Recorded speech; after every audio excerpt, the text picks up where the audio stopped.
Texture. 3D printing has evolved vastly over the past few years. From fuzzy skin being able to print pieces with baked-in texture to lightning-fast Core XY kinematics powered by Clipper firmware that produces parts that make you question if it was even 3D printed at all. Let's say you're a prop maker or cosplayer and you need something more that a great model doesn't have and your 3D printer can't produce. That's where you take matters into your own hands. I'm going to show you how I add texture to my 3D prints, something you can do at home to create something more realistic than before.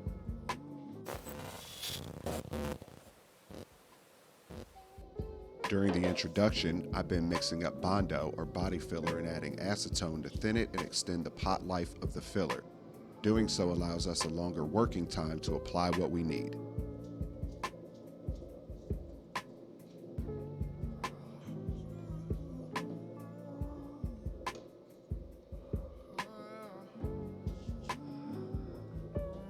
With a chip brush, we start applying the slurry all over the part. It goes on pretty wet, but not to worry. We're going to go back over the areas where the body filler was applied and stipple it with the same brush to start adding that crunchy texture. When stippling, you want to keep your brush perpendicular to the part, moving in a methodic up and down motion, avoiding dragging the brush across the surface. The reason I like to paint the slurry onto the surface first is so that as I'm stippling, I can see where I've been. We want all the brush strokes covered, and painting it on is a great way to give yourself a visual guide to follow. On the opposite end of this technique, we don't need to be as precise because you can always go back with more body filler and correct any trouble areas that you notice. You can add as much or as little filler as you'd like. After this helmet is completely covered, we're going to be sanding back the texture to give us more of a cast iron look.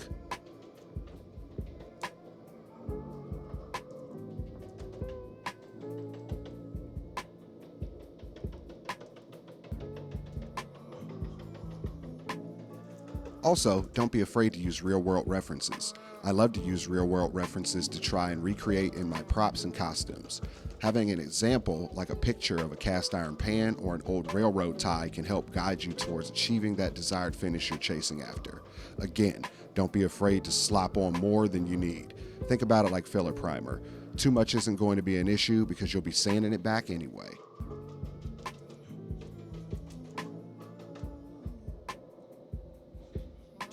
And here's our final results. As mentioned previously, I'm going to be sanding this texture back to flatten some areas that I don't want to be as pronounced.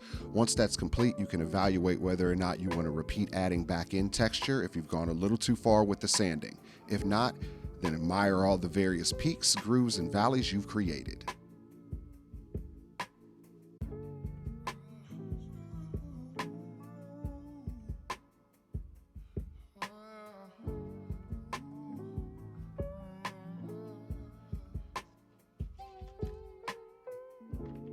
Now that the body filler has fully dried, it's time to start sanding back the texture we added. Using a 120 grit sanding disc on my orbital sander, I'm going to flatten out the texture. Use as much or as little pressure as you desire to knock back the filler. We don't want to completely erase what we've added, so be mindful during this step.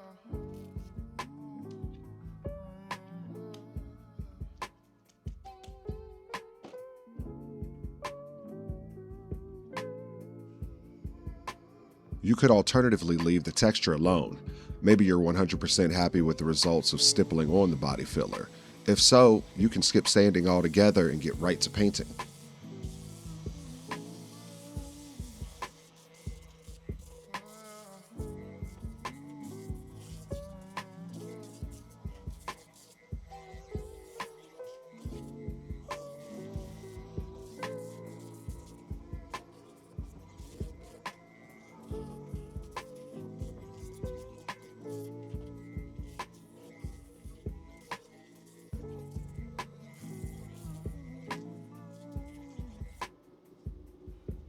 Here are the results after my sanding.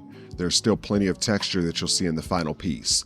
I wanted that cast iron look, so I really knocked back the texture. Also check out the inside, but the exterior doesn't look 3D printed anymore, huh? Pretty cool.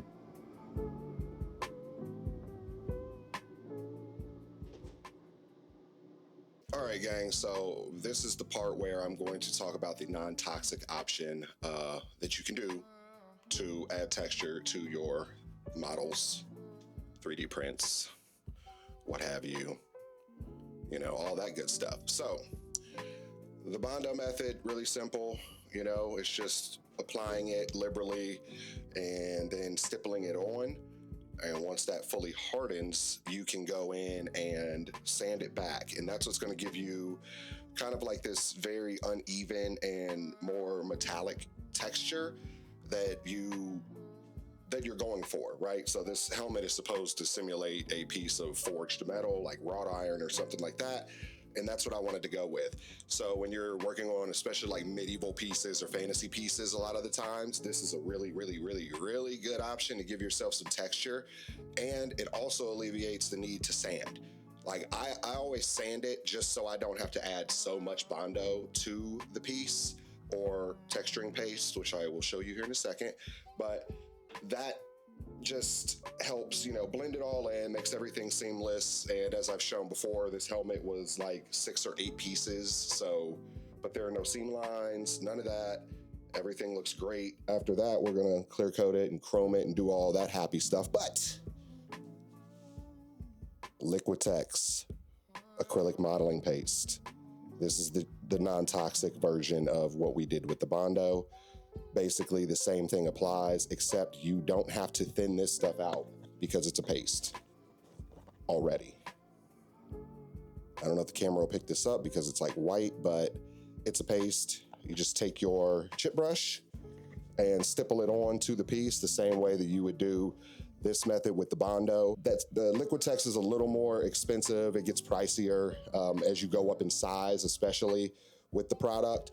So I tend to go with a body filler because it's kind of multi-purpose for me at that point. You can also fill seams and gaps and all that stuff with the modeling paste. The stuff dries incredibly well and sands incredibly well, but I'm still more partial to my body filler. I don't know why. Maybe it's because that's what I started with. And the reason I have the modeling paste is just to kind of, compare and contrast, because you never know what you can and can't get. So it's always nice to have options. The Liquitex acrylic mediums modeling paste is what you want if you want to go a non-toxic route. So if you live in an apartment or a small area where, children, spouse, animals, whatever might be affected by it, your neighbors even, because Bondo stinks.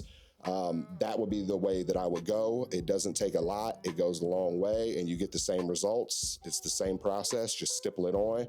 Once it dries and hardens, sand it back, and you can apply more like as you need it, So if it doesn't quite look like the look you were going for, build up some more of it and then sand it back.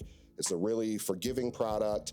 And it's water soluble. So meaning you probably want to, or not probably, you want to prime over this stuff once it's applied and dried and you've sanded it and it looks great and perfect and you are getting the result that you wanted out of it.